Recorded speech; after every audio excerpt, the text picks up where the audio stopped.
Nigerian Army threatens woman who exposed how soldiers tortured man to death and forced him to eat his own vomit in Osun barracks. Welcome to the news, and please subscribe to our channel. To get notified when we post hot juicy news updates, please click on the notification bell.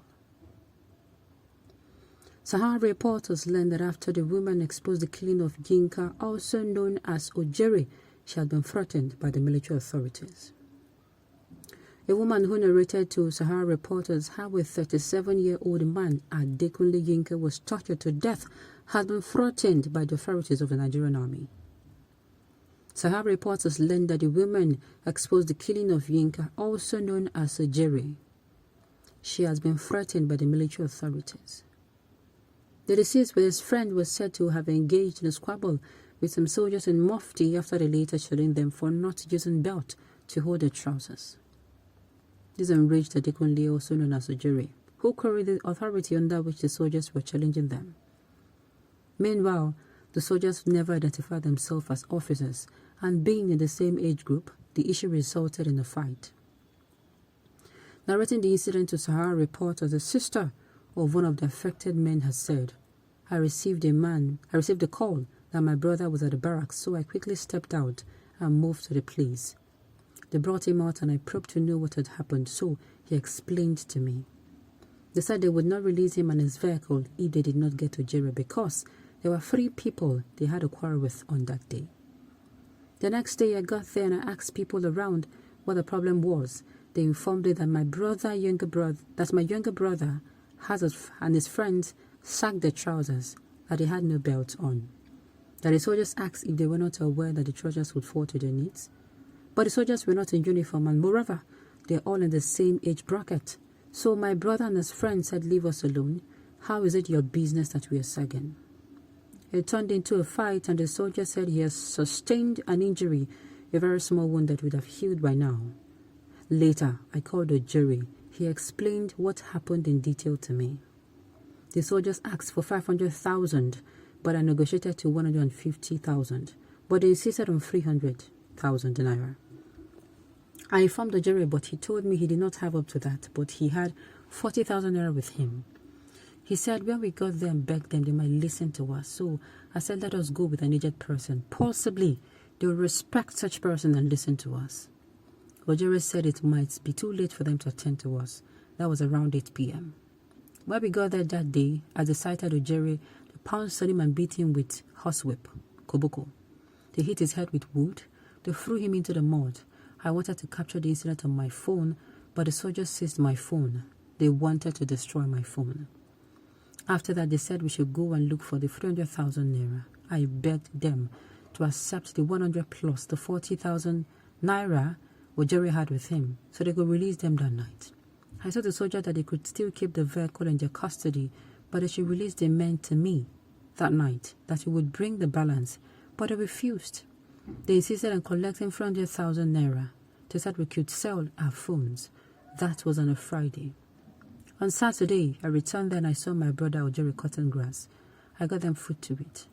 My brother told me that Ojere puked at night and the soldiers asked him to eat his own vomit. He was telling them he was sick, but they kept beating him. That morning, he was very weak. He was already fainting. They kept beating him. He was falling. They did not stop. We told them to allow us to take him to the hospital and that he was sick, but did not believe us until he fell.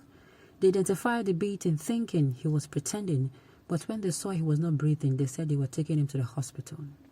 But he remained in the barracks. Not long after that, Ojere's father came with his uncle. Before his death, I asked Ojere for the contact of any of his family members, but he said their numbers were on the phone, whereas the soldiers already seized his phone.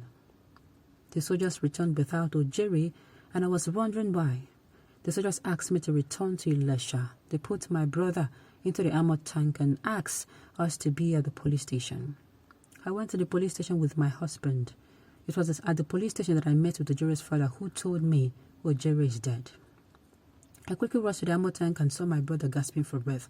I screamed, asking them if they want to kill my brother. They quickly rushed my brother to the hospital and placed him on oxygen, and it was all right. Later, I heard a commandant telling another officer that the issue would be resolved, that the DPO will solve the problem once they paid the DPO.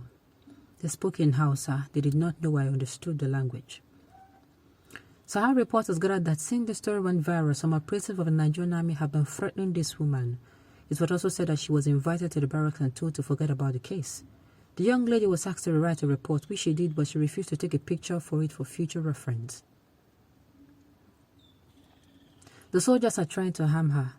A team from Ibadan in Oyo State came to Ilesha in Osun State yesterday and tried to confuse her to forget about the case. She was asked to write a report of what transpired, which she did. For her to snap and take a picture of the report for reference purposes, they refused. They even told her to meet them by 5 a.m. this morning. I have told her to switch off her phone and not entertain any discussion with them. While Lieutenant Akindapo was in company with the team, she said Akindapo was being handcuffed during the visit. Akindapo is believed to be one of the soldiers responsible for the assault and killing of Ojere.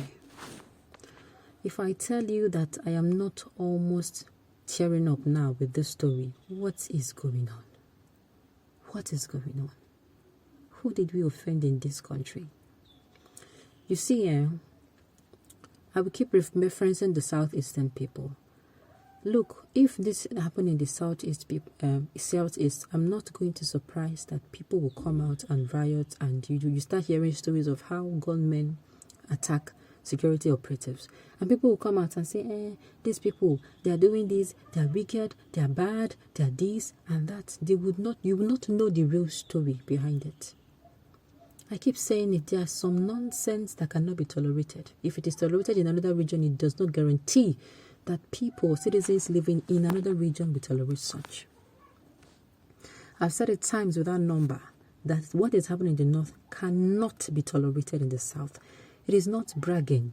It is that those ones there, they just would not tolerate it.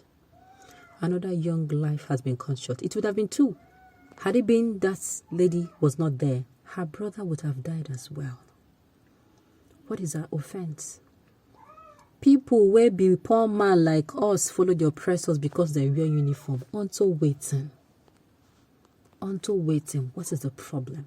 What is the matter? Poor men like us, so our fellow poor man will be say, they pray make Nigeria better so that it go better for all of us, because they manage to go enter our Nigerian army will be saying no be saying clear they use enter hunger now make them enter. For that reason, they come terrorizing their fellow people.